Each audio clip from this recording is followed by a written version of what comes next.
200 साल बाद एक इच्छा प्यारी नागिन ने एक सरोवर से निकल करके कैसे बचाई एक छोटे से बच्चे की जान। दोस्तों, एक इच्छाधारी नागिन ने और कैसे अपने ऊपर हुए एहसान का बदला दिया।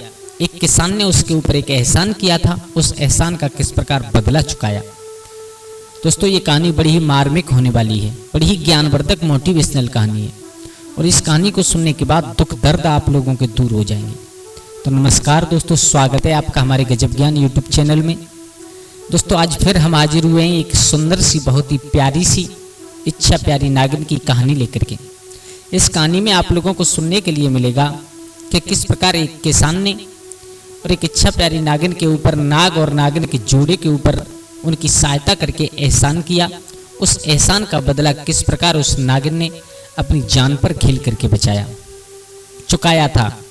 तो दोस्तों, कहानी प्रारंभ करने से पहले आप लोगों से निवेदन है, कृपया हमारे चैनल पर आप नए दर्शक मेहमान बंधु बनकर के आए हैं तो प्लीज़ हमारे चैनल को सब्सक्राइब कर लीजिएगा और हो सके तो अपने परिवार और दोस्तों के साथ शेयर जरूर करना।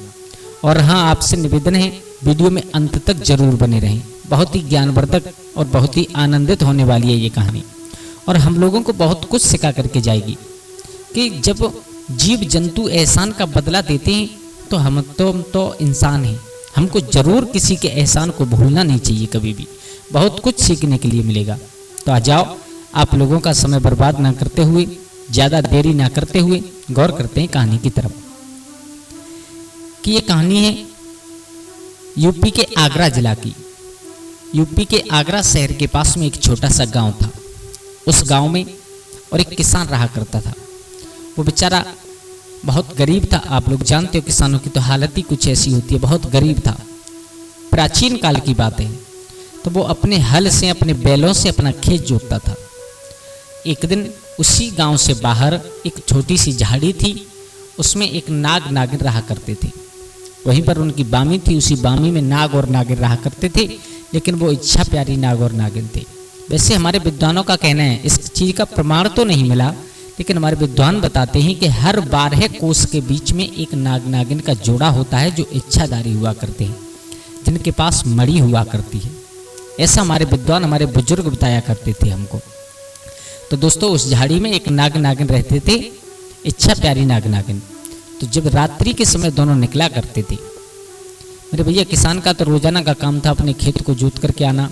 तो एक दिन रोजाना की तरह वो नाग नागिन अपनी बामी से निकले। एक जगह पर उन्होंने मणि रखी, जिसके प्रकाश में दोनों किलोले कर रहे हैं, दोनों खेल रहे हैं, आनंदित हो रहे हैं, नाच गान कर रहे हैं। मेरे भैया घूमते घूमते काफ़ी समय व्यतीत हो गया। जब रात्रि मध्य भाग में पहुंच गई तो हुआ क्या, कहते हैं ना, विधि के विधान को कोई मेट नहीं सकता है।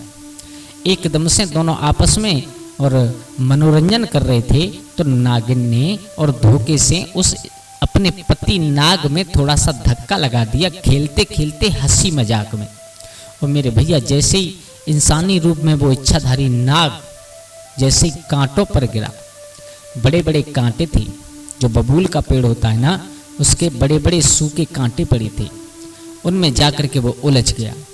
हमारे विद्वान बताते हैं कि अगर इच्छाधारी नाग मनुष्य के भेष में आ जाए तो उसका अगर थोड़ा सा खून निकल जाए तो वो तुरंत अपनी नाग योनि में चला जाता है। मेरे भैया कांटों पर गिरते गिरते वो नाग बन गया, सर्प बन गया।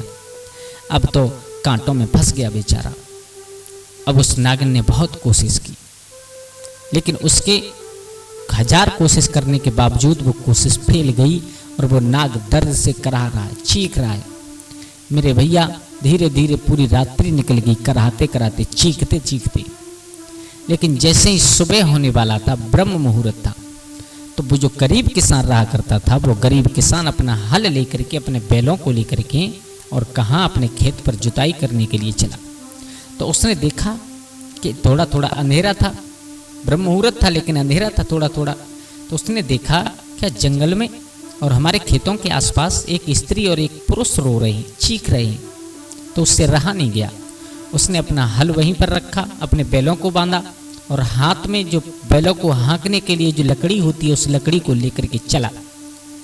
तो इच्छाधारी नागिन ने देख लिया, बोले किसान आ रहा है। इच्छाधारी नागिन ने सोच भी लिया, हो सकता है हमारी ये कुछ मदद करे। मेरे भैया धीरे धीरे पहुंच गया तो क्या देखा, एक बहुत सुंदर स्त्री खड़ी है। बोले क्यों रो रही हूँ? बोले क्या बताएं, मेरे पिया कांटों में उलझ गए हैं और मैंने 1000 कोशिश कर ली, लेकिन मेरी कोशिश हर एक कोशिश नाकाम हो गई। इनको या तो निकलवाओ, अन्यथा ये मर जाएंगे, और अगर ये मर गई तो मैं जिंदा नहीं रहूंगी। अब उसने किसान ने देखा चारों तरफ, जब कोई इंसान दिखाई नहीं दिया, उसने कहा बोले पागल है तू, हैं कौन है, कहाँ की है तू, ये बता पहले, और तेरा पति है कहाँ? तो उसे इच्छा प्यारी नागिन ने बताया, किसान मैं एक नागिन हूँ। देख करके हाथ पैर फूल गए, किसान के पसीना निकल गया, जबान लड़खड़ाने लगी, दिल बैठने लगा। नागिन समझ गई किसान घबरा रहा है, तभी कहा तुम डरो ना, मैं तुम्हें कुछ नुकसान नहीं पहुंचाऊंगी, और मेरे पति हैं ये देखो कांटों में फंसे हुए, आप कुछ मेरी थोड़ी सी हेल्प कीजिए जिससे मेरे पति की जान बच जाए। मेरे भैया किसान ने थोड़ी हिम्मत बांधी, और हिम्मत बांधने के बाद उस नागिन ने और उस किसान ने उस नाग को कांटों से निकालने के बाद जैसे ही नाग और निकलने के बाद में उस नाग ने धन्यवाद किया है उस किसान का। तो नागिन ने कहा पिया धन्यवाद करने से कुछ नहीं होगा, एक वचन दिया है, सुनो किसान, तुम्हें जीवन में जब कभी भी जरूरत पड़ जाए किसी चीज की, आप बेझिझक हमारे पास चले आना। किसान ने कहा तो मिलोगे कहाँ, हम तुम्हें कहाँ ढूंढेंगे? बोले हम यहीं तुम्हारे पास में ही एक झाड़ी में रहा करते हैं, चाहे जब तुम्हारी मर्जी हो तब चले आना, और हम कोशिश करेंगे जो तुमने हमारे ऊपर एहसान किया है इस एहसान का बदला हम जरूर चुकाएंगे। इतना कह करके वो नाग नागिन चले गए। पूरे दिन किसान ने अपने खेत की जुताई की। संध्या के समय जब किसान चला तो नागिन ने विचार किया, बोले काम करते हैं इसके साथ चलते हैं, इसका घर देखेंगे, परिवार देखेंगे, ये कहाँ रहेगा ये देखेंगे। तो आज वो नाग और नागिन दोनों किसान के पीछे पीछे चलते चले गए। किसान को मालूम नहीं पड़ा, और जैसे ही किसान घर में घुसने वाला, एक टूटी सी झोंपड़ी पड़ी है, तभी नाग नागिन दोनों प्रकट हो गए इंसानी वेश में। बोले तुम क्यों आए हो? बोले हम तुम्हारा घर देखने आए थे। मेरे भैया बीवी बच्चों ने देखा, बोले एक नाग नागिन और एक इंसान के भेष में आ गए, घबरा गए। पूरे गांव में आग की तरह खबर फैल गई, और पूरे गांव में मालूम पड़ गया कि उस किसान के पीछे पीछे एक इच्छाधारी नाग नागिन चले आए हैं। अब तो सब इतने डर गए कि अब तो घर से बाहर नहीं निकल रहे हैं। मेरे भैया वो नाग और नागिन वहीं पर रुके। संध्या को या सुबह जब गांव वाले घर से निकलते हैं तो उनको दिखाई देते हैं, सब डर के मारे फिर घुस जाते हैं। 2, 4, 6 दिन व्यतीत हुए, सब लोग बुरी तरीका से डर गए। अब कोई घर से बाहर भी नहीं निकल रहा है। तो नागिन ने उस किसान से कहा, किसान मैं किसी को नुकसान पहुंचाने नहीं आई हूं यहाँ पर, और इन गांव वालों से आप पूछिएगा ये घर से बाहर क्यों नहीं निकल रहे, हमें अच्छा नहीं लगता है। तो उस किसान ने कहा ये सब तुमसे डरते हैं, तुम्हारे यहाँ आने का कारण, तुम्हारे यहाँ आने की वजह से ये कोई घर से बाहर नहीं निकल रहे। तो उस नाग नागिन दोनों ने कहा सुनो, अब आज के बाद हम यहाँ पर नहीं रुकेंगे, लेकिन जो तुम्हारे गांव के पास में जो सरोवर है उस सरोवर में हम जरूर रहेंगे, और वहीं पर रहेंगे, और जब तुम्हें ज़रूरत हो आकर के हमसे मदद मांगना, हम तुम्हारी मदद जरूर करेंगे, और समय आने पर हम जरूर निकल करके तुम्हारे एहसान का बदला चुकाएंगे। मेरे भैया उसी दिन से वो नाग नागिन उस सरोवर में चले गए। अब किसान ने पूरे गांव वालों को बताया, तो गांव वालों ने किसान की बात पर विश्वास किया, अपने घर से बाहर धीरे धीरे निकलना प्रारंभ हुए। अब काफी समय निकल गया। अब एक दिन उसी किसान की एक घर में छोटी सी बेटी थी। अब देखो वो सरोवर था, उस सरोवर पर अब कोई गांव वाला जाता ही नहीं है, डर की वजह से, क्योंकि इसमें इच्छा प्यारी नाग और नागिन रहते हैं। मेरे भैया अब वो छोटी सी बेटी थी, देखो बच्चे भगवान का स्वरूप हुआ करते हैं। छोटी सी बेटी, उसे कुछ नहीं मालूम है, एक दिन धीरे धीरे और उसी सरोवर के किनारे खेलते खेलते पहुंच गई।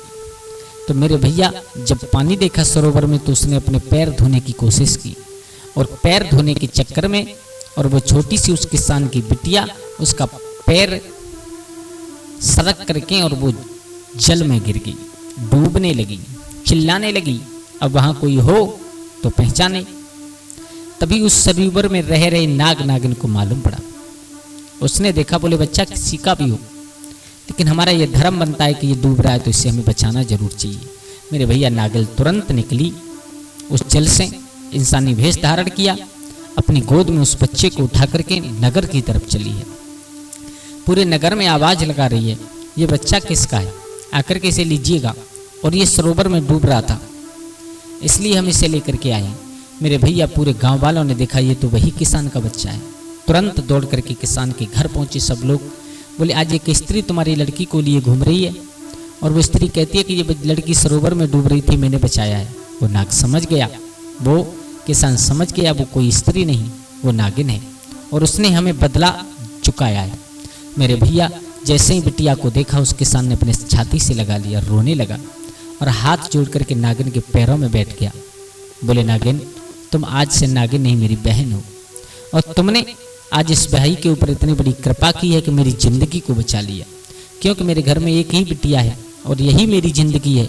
अगर आज तुम इसे नहीं बचाती तो मेरे जीवन का सब कुछ लक्ष्य खत्म हो जाता, मैं अपनी आत्महत्या कर लेता। तो मेरे भैया कभी भी जीव जंतु अपने ऊपर किए हुए एहसान को नहीं रखते हैं। हम लोग ऐसे होते हैं जो अगर हमारे ऊपर किसी ने एहसान कर दिया तो हम उसे भूल जाते हैं, लेकिन कभी भी जीव जंतु अपने ऊपर किए हुए एहसान को कभी भी जीवन में नहीं भूलते। तो दोस्तों, ये कहानी से हमें यही सीखने के लिए मिलता है कि अगर हमारे ऊपर कोई एहसान करे तो उसका बदला उसे जरूर दें, जरूर दें। तो दोस्तों, कैसी लगी आप लोगों को हमारी ये कहानी? अगर अच्छी लगी हो तो प्लीज़ हमारे चैनल को सब्सक्राइब कर लीजिएगा, और हो सके तो अपने परिवार और दोस्तों के साथ शेयर जरूर करें। धन्यवाद।